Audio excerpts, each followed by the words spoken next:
Today I want to talk about a calculus concept, specifically a series and sequences concept that I don't feel is covered to the extent that it probably should be in a lot of calculus courses, so I want to touch on it now. It's called the concept of alternating series.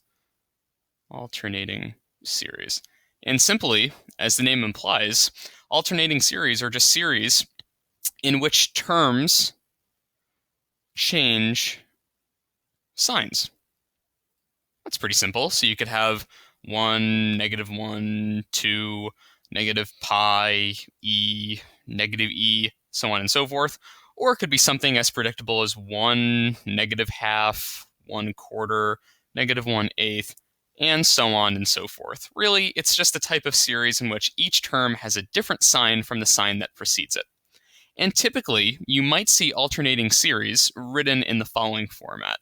So you'll have sigma, of course. You could start with any variable you want. I typically call it k, and I typically start at 0, depending on which function you're using. And if you go to infinity, obviously that's what makes it an infinite series in this sense. And you'll usually see this -1 to the k.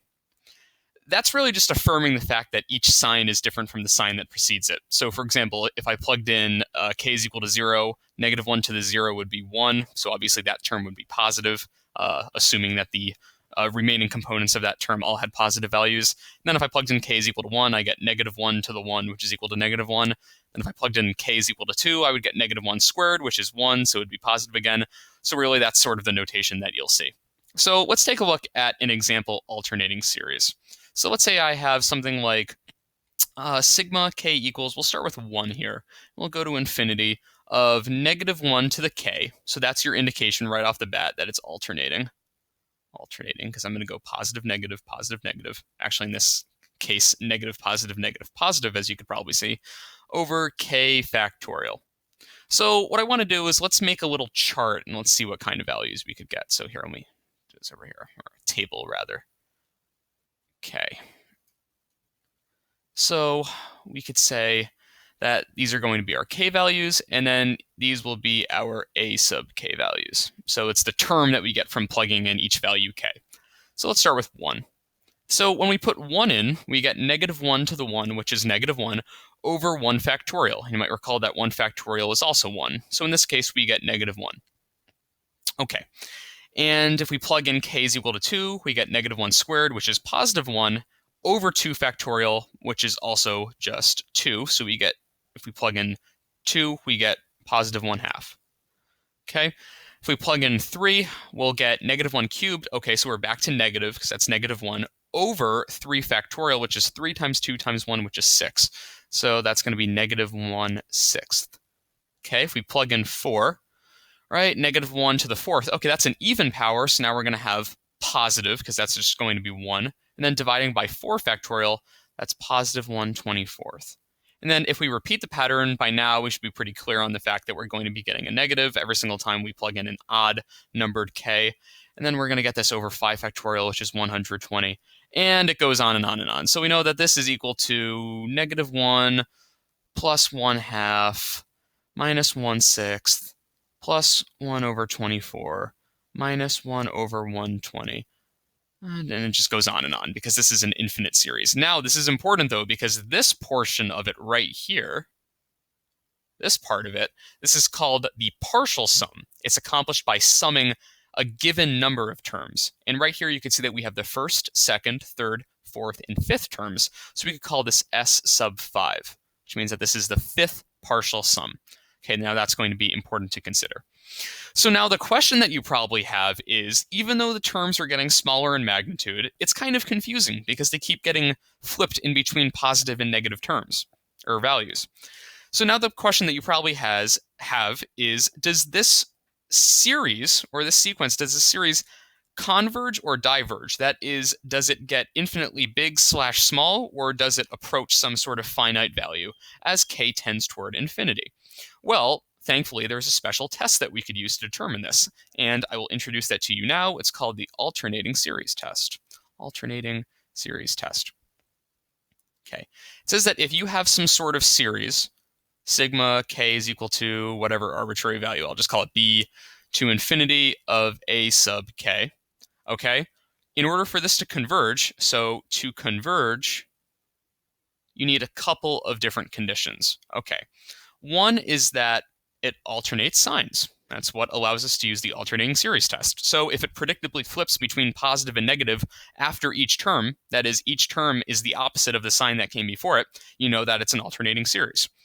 And then the second condition is that the terms are getting smaller, or they're at least staying equal to each other. So we could say that the absolute value of a sub k plus 1 is less than or equal to the absolute value of a sub k. Okay, now if we have these two conditions, we know that as we're approaching k values toward infinity, we know that the series must converge. So then my question to you would be, given this information, does the series above converge? Well, let's see. We need alternating signs. Well, we have that. We have -1 and then positive a half, -1/6, positive 1 over 24, -1 over 120. So we know that we have alternating signs. So we're good on point number 1. Point number 2 is the magnitude of each term at least equal to, if not less than, the magnitude of the term that came before it? Well, the magnitude of the first term is 1. The magnitude of the second term is just 1/2. The magnitude of the third term is 1/6.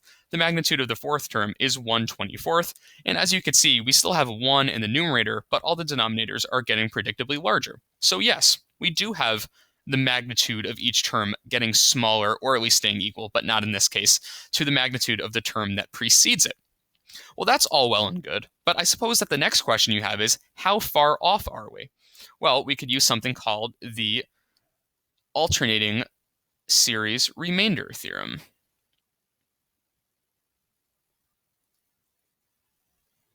And essentially what this states is that the error from each partial sum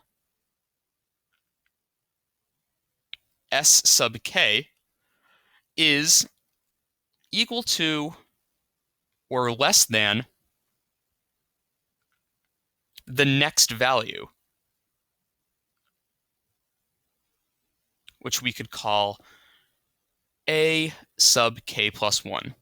So really what that's saying is that if we take this approximation over here, remember that this is the fifth partial sum, this is less than or equal to, however much we're off by, is less than or equal to the magnitude. I should mention that this is the magnitude, because this could be either positive or negative, of the term that comes after it. Well, the term that comes after it here is going to be positive anyway.